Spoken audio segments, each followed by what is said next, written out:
Hello, today as part of our What's That About special interview coverage, we're excited to have Ayah Al-Zubi, a candidate running for Cambridge City Council. Thanks for coming on our show. Thank you for having me. I'm really excited to talk with you. Great. Can you tell us a little bit about how you came to Cambridge and what your background is? Yeah, so a little bit about myself. My name is Ayah Al-Zubi. I use the she, her pronouns, and I was born in Jordan and immigrated with my family to the US when I was young. We moved around a lot, so I didn't really feel a sense of community until I came to Cambridge as a student in 2019. So it was then in which I started to learn and understand the power of community, especially moving forward on progress in terms of issues related to social justice, racial justice, and economic justice. So I kind of position myself today, especially having ran in 2023, in a very interesting time in the US where we're under the Trump administration again. And there are so many fears and anxieties right now around our political landscape. And so, one way that folks turn to find that security and that comfort is through our local government. So I want to be able to be someone that folks know can meet the moment and help bring some of the issues to light and build a vision for Cambridge that is centered around dignity and affordability for everyone. Great. What's your favorite part of living in Cambridge? Do you have any favorite neighborhoods or places that you go to? Oh, that's such a fun question. I'd be curious to hear yours too. Um, I think I think it's probably the diversity of food and culture and languages in the city. I didn't get to experience this kind of community when I was moving around. And like, for example, like eating at Hellman's, which is an Afghani restaurant, and then we have Ethiopian restaurants, and we have the St. Anthony, I believe, parish that speaks in Portuguese and teaching the faith backgrounds. So we have such a diverse array of cultures and languages that I think make this city feel like home. And that's what I really appreciate about it. I live in Cambridgeport, so I feel biased to want to say, hey, Cambridgeport is my favorite neighborhood. Mhm. But it's not to say there are so many distinct neighborhoods that bring to light so many different things. Like, for example, the port reminds me a lot of the work that I've done in sports or the Baldwin community, or we have Central Square, which is home to the arts and essentially our business district in a way. It's where a lot of our culture and life is. So I feel like there are just so many things I could just keep listing off, but I definitely do love the diversity of this community. What kind of work did you used to do in sports? So I've done a lot of community-led work in sports and recently do management work in a faith-based group. So I've done nonprofit related work. I've done work on Harvard's campus in terms of building access to sports for young people and bridging those two together, Hmm. because I believe that sports are a universal language that helps us bring down a lot of the barriers to having difficult conversations. Similar to the arts in that way, right? Like Yeah. sometimes we have a tough time having a conversation about racial justice, for example. And I've learned growing up that sports can be such a beautiful avenue to curating a community while also taking the time to be vulnerable with another with each other when it comes to water breaks or when it comes to warm-ups or cool downs and things like that. So I've been a fan of sports for a while and appreciate its universality. Great. That's cool. Yeah. Yeah, I used to run track and stuff, and you'd certainly get a bunch of different kinds of people in all the different events, and yeah, it's a lot of fun hanging out before or after events There and you stuff go. like that. I'm Yeah, curious, which track events did you run or do? I did anything from the 800 to 5,000 meters running. Yeah, Wow. I know when I did track in high school, we really looked up to the people who ran the 400 meter and the 800 meter because yeah, it was kind of that middle spot where you're not necessarily a long distance runner and you're not a sprinter. So yeah. it was 400 is too fast for me, but yeah. So you've kind of already answered this, but why are you running for the city council, and what would be your highest priority issues if you get on there?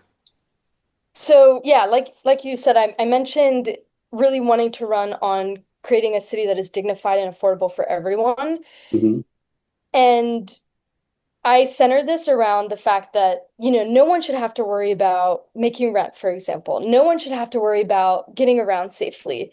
No one should have to worry about being able to afford food.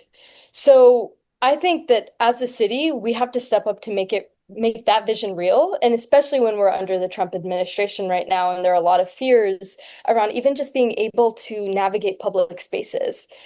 So I have that experience as being someone who's rent burdened, as someone who uses a bike, as someone who uses public transportation like the number one bus and the MBTA's red lines and other lines as well. So I know those experiences firsthand. And I also come from a background of doing organizing work for youth-led movements like March for Our Lives in terms of gun control reform. So I have a bit of experience both on the national level and on the local level in terms of doing work to just bring neglected voices to the table and advocate for real policy changes.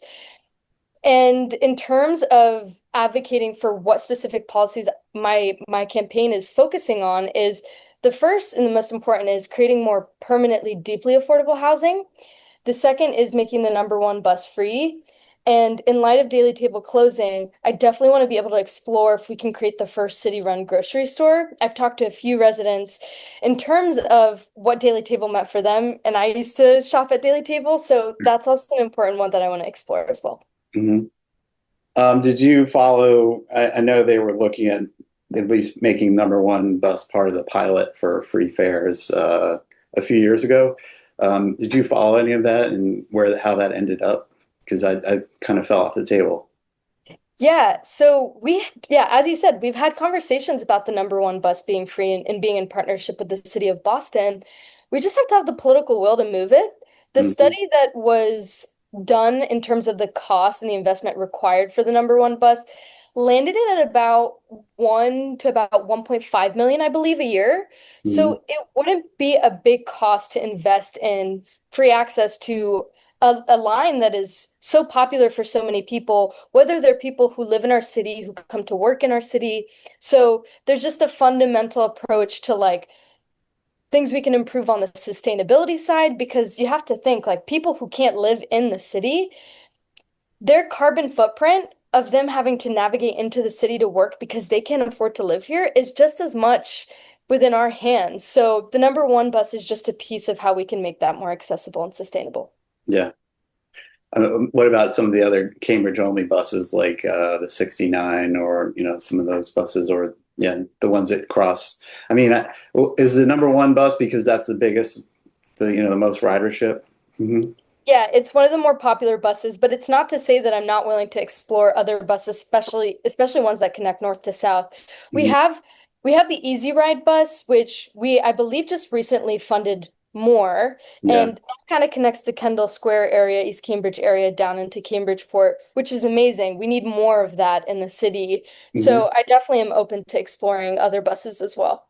Okay. Um, where do you work and how do you get there? And kind of a follow up, if you commute, is there anything you see on your commute that you think we should change to make things easier? Yeah, so my most recent, like my main commutes are to Harvard Square, which I was doing work in social impact, but now I'm also doing teaching assistant work. So my main commutes are using my bike, Hmm. which I usually use Putnam Ave, which is I like to think one of the dangerous roads for bikers because it is a pretty narrow road. Yeah. So in terms of biking, I understand what it's like to be a biker on the road. I also hold that I know some of the experiences of people who are pedestrians or drivers are navigating a tricky road situation where some bikers don't respect the rules of the road. And we need to create a culture around how we can all be mindful of each other when we're using the road as a shared space.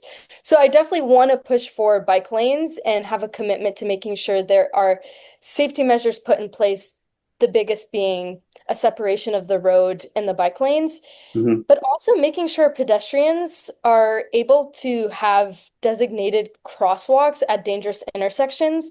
Like I'm thinking DeWolf Street in Mount Auburn, for example. I know this, I'm familiar with it because of the Harvard community. It's a Hmm. pretty dangerous intersection. So making sure we also use other tools to ensure the safety of other people on the road as well is something that I'd want to work on. I also use a lot of the red line I was back in 2023. I remember when the red line was, I don't know, it felt like a 20-minute ride Yeah. between Central Square and Harvard Square. So Mm-hmm. it's good to see that there's been improvement between the red line on certain stations and Mm-hmm. stops, but I definitely want to also be working in conjunction on the state level in terms of state legislators and also the MBTA administration and staff on how we can increase our access and be an advocate from the city council side on how we can do that. Mm-hmm. Great. So it sounds like you support the cycling safety ordinance, finishing that part of the bike lane network. Correct. Yeah.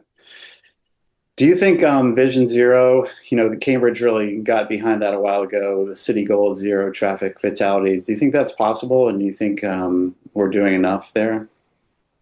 I definitely think we can always be doing more Mhm. in terms of a lot of issues, but Vision Zero was created essentially to reduce and essentially eliminate the number of fatalities that we have on our roads, Mhm. and then to increase our safety mechanisms that we have as well. There is a lot, like if you go into the Vision Zero outline, there the city goes into different forms of things that we can do in terms of making our roads safer. Like in particular, I'm thinking about things like traffic calming or decreasing our mileage per our mileage, like our MPH, like within our zones, like so are like Yeah. down to 20 or 25 so Mhm. that folks feel safer, making sure that we can create safe routes to schools for bikers and for pedestrians, making sure that there's accessibility on our sidewalks, because I know there are people in Cambridge who have a hard time navigating our sidewalk infrastructure. So Vision Zero is a lot of work that we can be doing. It'll keep our hands busy. Do I think it's feasible to tackle them? Absolutely. We just have to have the intention and the will to want to engage with it in depth, Mhm. and also make sure that we use our resources in a way that adequately addresses different components. Like biking is separate from pedestrians at times, which is separate from our educational system and how we connect our road systems to our schools. Mhm. Are you aware, just real quick, are you aware that I believe it's Fairmont Street in Cambridgeport was just turned into kind of a shared street where they changed the pavement color, and supposedly it's a shared street with cars and bikes and people walking. Do you think there's a lot of cities in Europe where there's pedestrian zones or shared streets like that. Would you support something like that? Absolutely. We have an initiative in the city, I believe, called Open Streets that we've done Hmm. in the past to open up Right. a few popular streets. I would want to explore that again on streets like you mentioned. Fairmont Street is an example, and also other popular streets, whether we explore areas like Central Square or Harvard Square, which Mhm. have so much room to become hubs. And Yeah. in that way, it can actually vitalize, like re-stimulate and vitalize their local economy, which right now is also struggling a lot. We have, Right. I believe, over a hundred vacant storefronts. Yep. So that's another piece of how like open streets can both affect our community, our sense of community, but also our business district. Hmm. Um, do you have let's go to that vacant commercial space issue. Do you have a plan or thoughts on how we should address those vacant spaces in the city, especially in like Central Square and Harvard Square?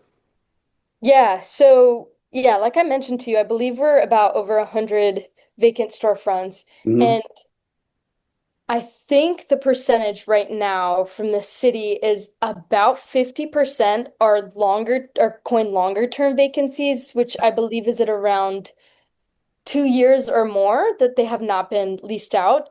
So we've got a hefty amount of places that we can use to be able to uplift our local economy. One way we can do that is on the state level. There have been conversations about what would it mean for us to have a vacancy tax rate on the state level and work with state legislators. Hmm. So I have been in conversation on the possibilities and feasibility of that. So in that way, I believe city council members play such a vital role to being advocates for our city on the state level and being in partnership with state reps like Mike Connolly, for example, or Marjorie Decker or Steve Owens on what we can do to push that forward. There Yeah. are also other ways in which we can use mechanisms. For example, I'm thinking of how when a business goes into place, there are requirements for what that business needs to do when it begins Hmm.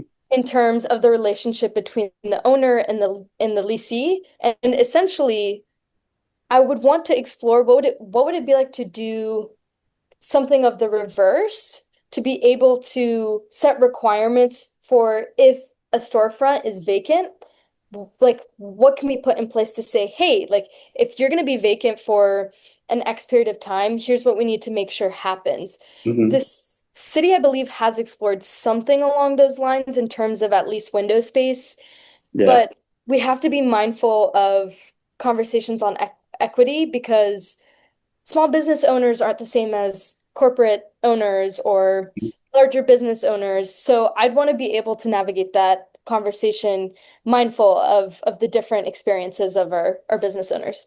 Hmm. Um, let's, I know you have a hard out in 15 minutes. Let's get into housing.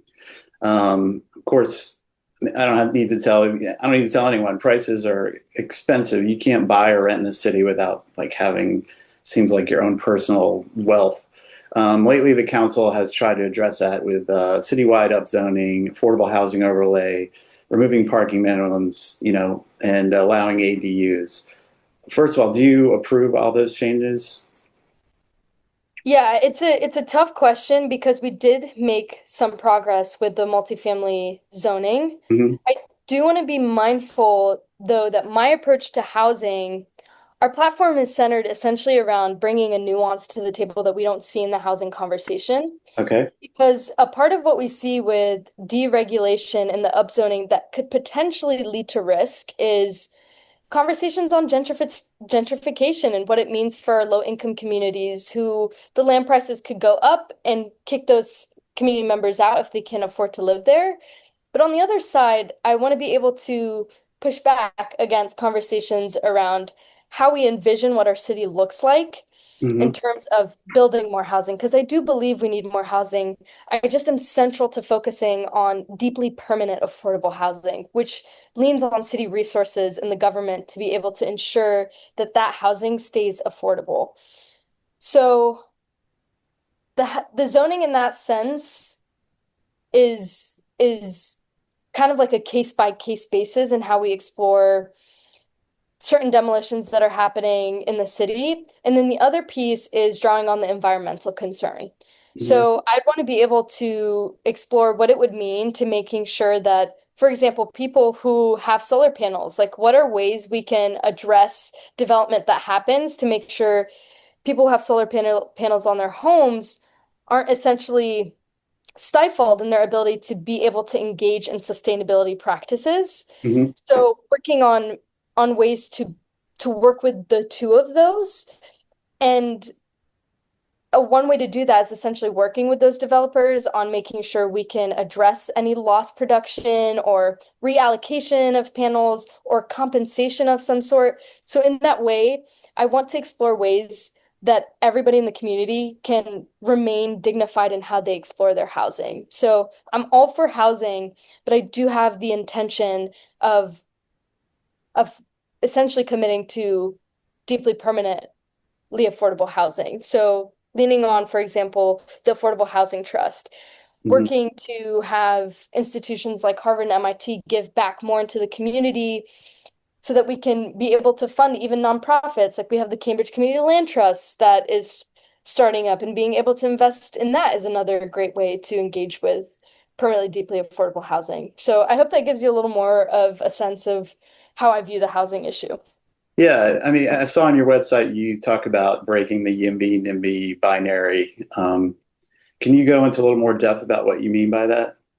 Yeah, so kind of like how I mentioned at the beginning of when I answered your question, Hmm. there's this side to the YIMBY approach that, again, like sometimes neglects some of the voices that I believe are center to how we address housing, because my philosophy is when we help the most vulnerable, it only uplifts all of us. Hmm. So, in that way, I have a desire to be intentional about our housing and making sure that people don't get kicked out. Hmm. So they don't get priced out. So taking on an anti-displacement approach to housing, being conscientious of, yes, it's great that we're moving forward with being able to build more housing, but we also need to be intentional about what kind of housing we build and who gets left out of the conversation. Because at the end of the day, who are we building the city for? Hmm. On the other side is the NIMBY side, and it's essentially characterized by a group of people who don't really believe in building more housing. Hmm. And again, like I could be streamlining both groups, but this is just how I want to recenter the campaign here in terms of how we navigate housing. But from the NIMBY side, I want to be able to push on more housing, and especially in terms of how we navigate issues like homelessness and making sure we can explore social housing and other nonprofit work, but being able to push back on making sure that folks understand we do need more housing. Like we do have a housing shortage. Hmm. It's just a matter of for whom and how do we build it. Are there any like specific laws that or changes that you would make on city council to the housing? I mean, we've talked about, most of the changes are on a market side. It sounds like you're looking for a different answer. Do you have specific regulations in mind or something like that? Yeah, so the biggest right now is making sure that the inclusionary zoning percentage does not go down. Hmm. So some context there is we push for the multifamily zoning, and I mean, not weeks after we opened a conversation about decreasing our inclusionary zoning percentage down to 10%, which is right Yeah. now at 20%. I Hmm. don't agree with that. That's kind of an example of something I'd want to be able to push back on in terms of making sure we still maintain regulations that help us push for deeply permanent affordable housing. Hmm. The other ways that I've mentioned a bit of are leaning in on the Affordable Housing Trust and making sure we can get resources from institutions like Harvard, which is again in a tricky situation right now with the federal administration. Sure. It also we can also explore again assisting nonprofits like the Cambridge Community Land Trust. We can also explore social housing as a concept in terms of making sure the city pushes for what would essentially be an investment into building that housing so that we can repay it back. So that's also another thing that I would want to explore on the housing side as well. This this conversation gets neglected, but I did work in terms of advocating for the against the closing of a homeless shelter in our city, Hmm. TWC, the Transition Wellness Center. Right. So another piece of the housing component that I want to work on is opening a new shelter for unhoused residents so that we can also combat some of the systemic issues regarding the intersections of socioeconomic status, racial injustice, and making sure that everyone is able to have some form of shelter. Did you support the Rise Up program, the universal basic income pilot that was done the last couple of years? Absolutely. I do. And part of the advocacy work that I did in leading against the closing of the homeless shelter was actually making sure that we push on the city manager to allocate more Hmm. because at a point in the city council meetings, we were seeing that vulnerable groups were kind of put up against each other. So we actually advocated on the city level to essentially make sure that we can keep Rise Up going, which is led by Sumbul and is doing great work there. Yeah, we spoke on the show to Sumbul Siddiqui about that program, trying to keep, and her work to try to keep that going. Nice. Um, let's see, we have 10. How would you, let me ask you this.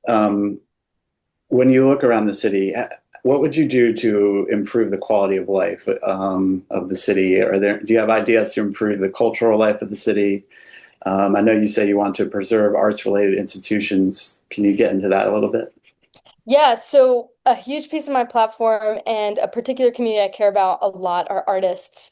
Right now, there are certain situations in the city, like for example, Starlight, where we have to have conversations on what it means to protect spaces that provide opportunities for the arts to thrive. Yeah. So that is something I would want to be making sure is protected. another piece of that is when we're exploring things like housing or changes to city infrastructure, I'd want to make sure public art is preserved. I don't know if that will mean making sure that we are in partnership with artists to ensure that they are aware that these situations are happening so that we can be able to leverage advocacy, whether that means we put in policy work to make sure we're able to preserve that art. Also, there are opportunities for us to create affordable housing for artists. I mean, we look at cities like New York City, and they're the hub of the arts. They have a thriving art scene, and I believe we can make room for that in Cambridge, whether it means we designate intentionally a certain project specifically for artists. It'd be so cool to essentially let artists know that there is space for them to be able to thrive in the city and bring their talents to life. Mhm. And I have talked to artists in the city. I mean, one in particular that I've talked to is grew up here and essentially is being pushed out Mhm. because they're trying to navigate work and also keep up with the artistic work that they want to do. And it's just hard to balance.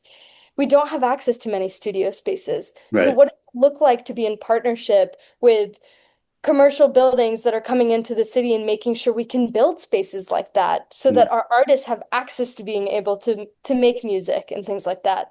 Yeah. So those are just a few things I want to work on and making sure that our art scene is stays alive. Hmm.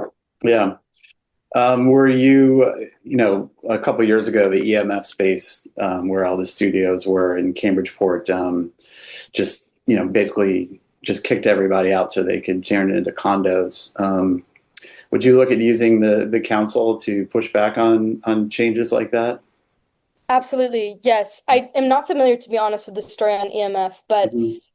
I definitely would want to be intentional about making sure voices like artists are uplifted in city council conversations because most of these happen behind closed doors and a lot of people don't really know what's happening. So I want to be someone who's plugged into the community and making sure that folks know what's happening on the city level. Okay.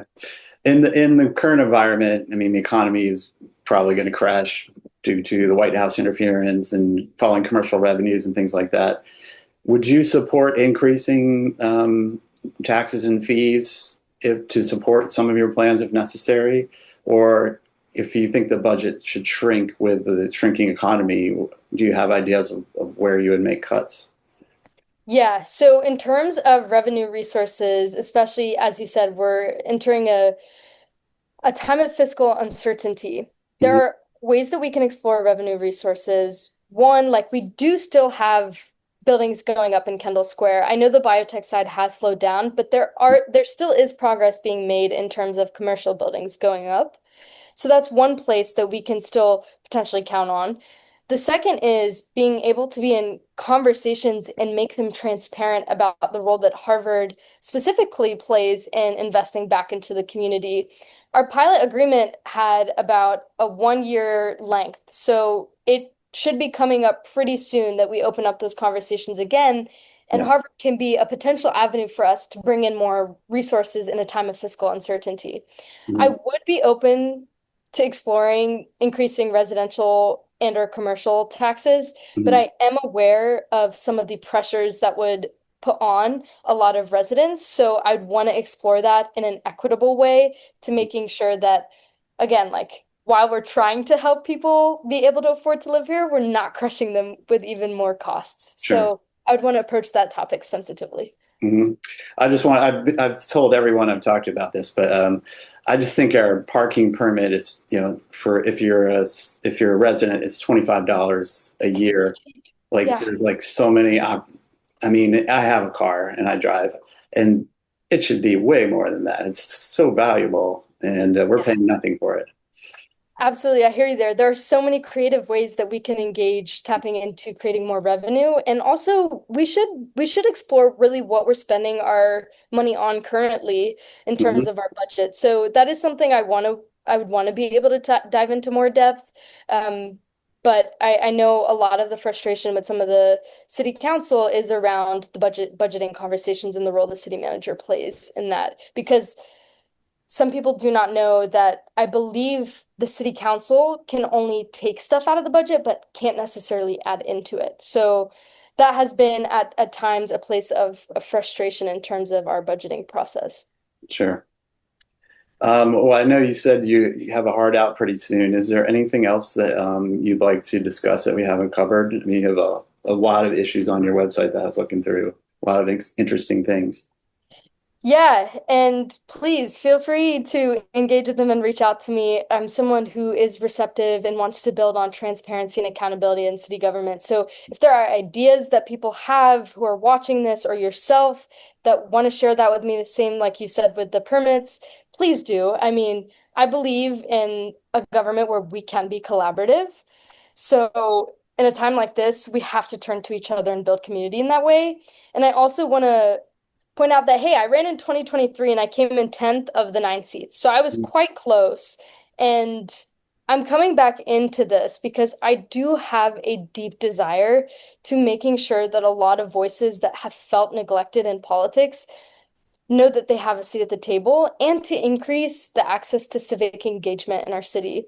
Because sometimes you're working a job and you can't access the meeting that you want to share a comment at, or you don't know how to engage with our meeting agenda notes, which can be very overwhelming. So I'd want to also, as a city council, be able to work on how we can increase civic engagement, especially for marginalized communities in the city. So I hope that gives a bit of context into our campaign. And we welcome everybody and any conversation in terms of how we can make progress in the city. So I appreciate your time. Oh yeah, thanks. I do have one more quick question that I've been asking everybody. If you were on the council this past session, um, who would you have supported for mayor, and if you want, and why? That's a great question. I believe the conversation on mayor had been between Denise, Sumbel, and Mark. Hmm. I honestly know less about the internal dynamics that go within that since we have a unique form of government, Yeah. but I would probably lean on having chosen Sumbel as our mayor. Hmm. Um, Especially since she led during COVID and during, again, back when we first had Trump for the first time, I believe she would be the person I would pick in terms of being able to lead the city. Great. Yeah. Yeah, I think she had 2 terms in a row, or yeah, 2 terms in a Yeah. row, which was pretty unique at the time. Yeah. Well, okay. Thanks for coming on our show, and thanks for being our guest. And yeah, if you can think of anything else you want to talk about, feel free to reach out to me, and we can add it on. And yeah, have a great campaign. Good luck during the campaign. Thank you so much. Take care, Pete. Take care. Thank you.